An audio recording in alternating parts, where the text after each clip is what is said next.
देवांश गुस्से से कांपती सांसों को दबाते हुए कमरे में दाखिल हुआ ही था कि अचानक उसकी नज़र कोने में रखे उस पुराने कैनवस बॉक्स पर पड़ी। गुस्से में तरपती उसकी आवाज़ कमरे की ठंडी दीवारों में गूंज उठी। बैठा है आपके कैनब में?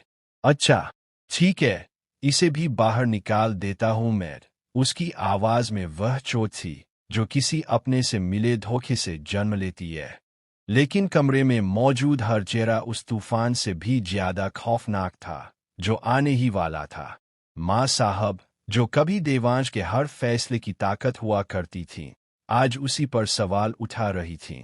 मगर देव ने उन्हें रोकते हुए कड़वाहट से भरी आवाज में कहा, कोई अपनी मर्जी से इतनी बड़ी जिंदगी नहीं बदल सकता माँ साहब। और आप वहीं रहिए।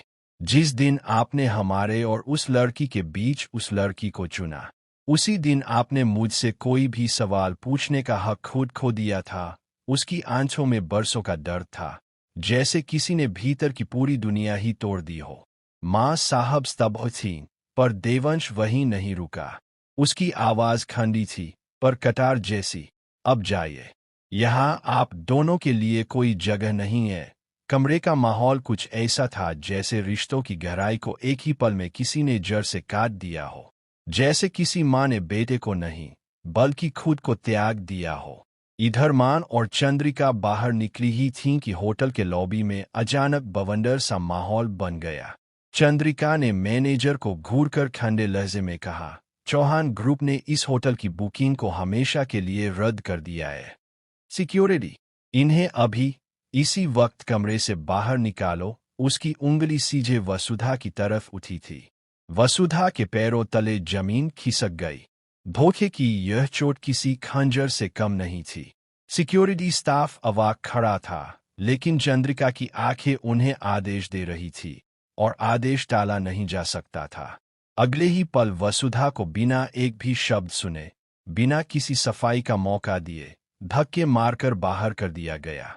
वसुधा की आंखों में तिरस्कार, अपमान और टूटे भरोसे का समंदर उमड़ आया। होटल के बाहर खड़ी बारिश से भी ज्यादा बेरहम हालात उसे भिगोते जा रहे थे।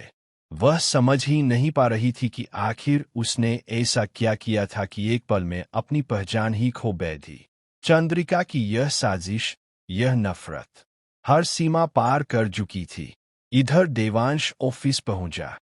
इन्हें अभी इसी वक्त कमरे से बाहर निकालो। उसकी उंगली सीधे वसुधा की तरफ उठी थी। वसुधा के पैरों तले जमीन खिसक गई। धोखे की यह चोट किसी खंजर से कम नहीं थी। सिक्योरिटी स्टाफ अवाक खड़ा था,